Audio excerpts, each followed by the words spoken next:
Alright, what's up guys? RaininStormwake here, bringing you the second part of this 3-session purist, session that I played at the Uplay Lounge.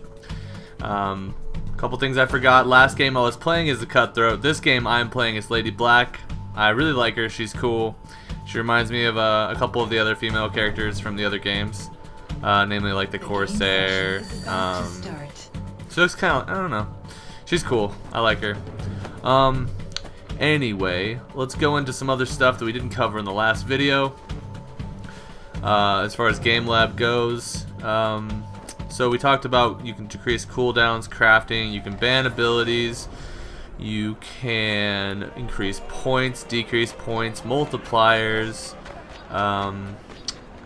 You can also change the range weapon aim time. You can change the session time. You can have like a really long sessions or really short sessions. You can change the session time. So I think that's really cool.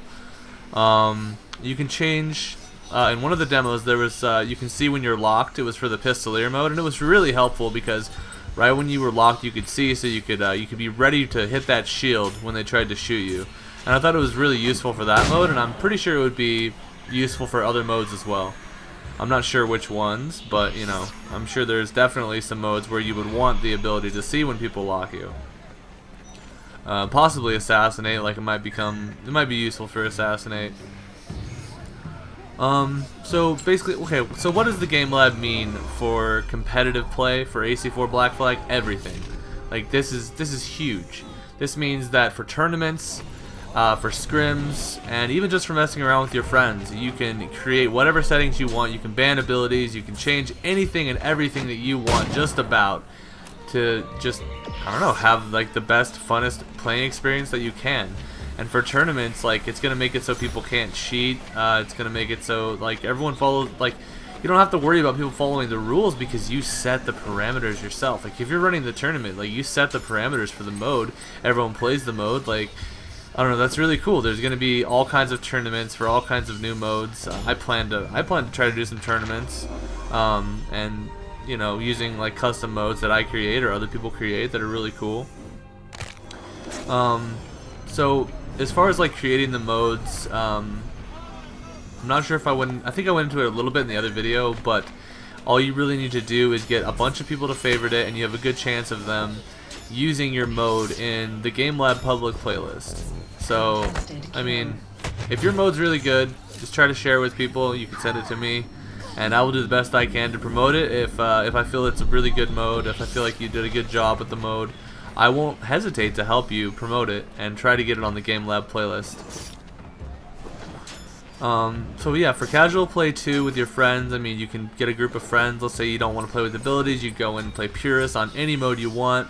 Let's say you only want to play with like a couple certain abilities, you can do that too. Let's say you want to, like, I don't know, like, you can do all kinds of stuff. Like I remember in ACB, some people came up with like a racing like Mario Kart type, like I forget what they called it. I think they called it like Mario Kart or something like that. But what you did is you raced around the map, and you used hay bales as checkpoints. So you had to go through like every single hay bale along the way on this course, and basically there was laps, and whoever won at the end, you know, like whoever was the first at the end would win. And there'd be like some little thing you had to do at the end, like climb a wall or reach like a certain thing, and you would win.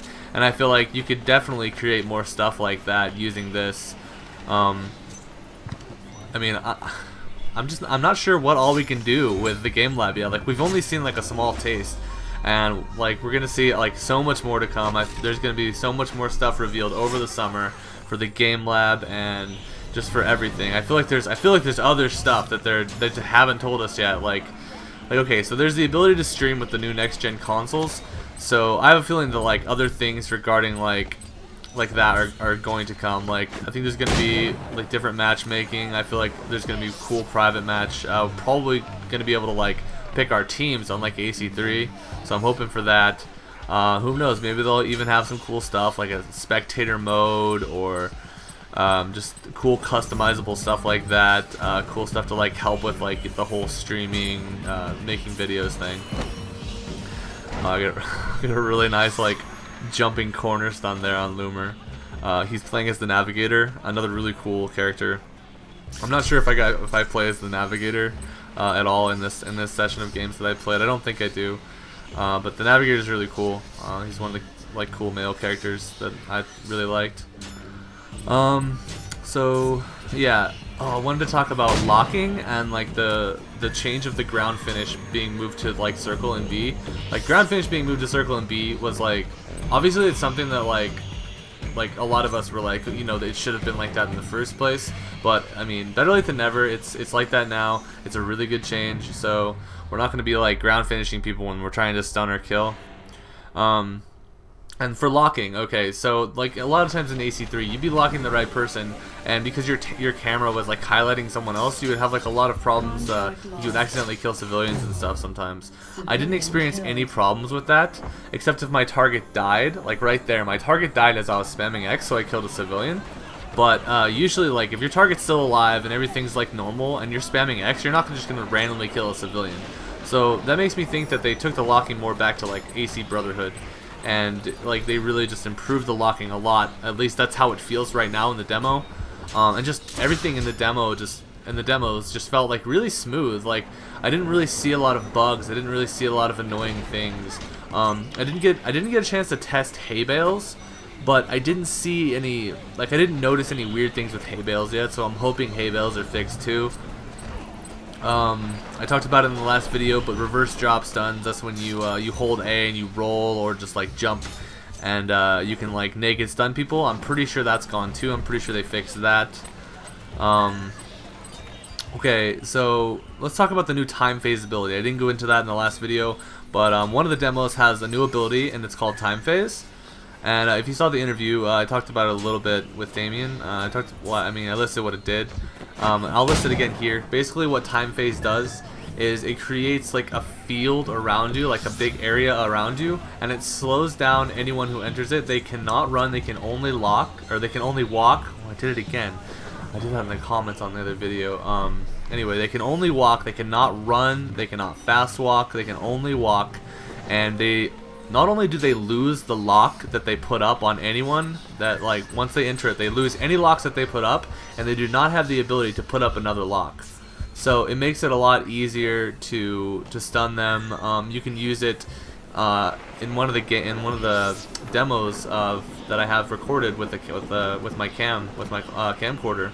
You can see that I use that in combination with disguise to get some like really cool like naked stuns and stuff. So basically like what I was doing is I was using it on someone that was following me to slow them down, and then I would run around a corner, pop my disguise, and then just come back over. And because they were sitting in that time phase, they couldn't relock me. They have no notifications. They have no HUD. It also removes the entire HUD, so they don't have a compass. They don't have a portrait. They don't have anything. They don't have anything to show them where you are. So they're completely blind. And it's really easy to get like a naked stun on them, like a corner stun or a naked stun in a crowd or anything like that on someone when they're affected by time phase. So I thought time phase was a really cool new ability, and that's one of the reasons why the frantic mode demo was like probably my favorite, just because the combination of disguise and time phase was just so fun. So let's go into like what else was in the frantic mode since I'm talking about it right now. So frantic mode, everything was worth 1 point. So if you got a kill or a stun, and even a ground finish. Don't ask me why they made ground finishes worth 1 point as well, but yeah, that's what frantic mode was. Basically, everything was worth 1 point, and you had disguise, and you had time phase, and it was really cool.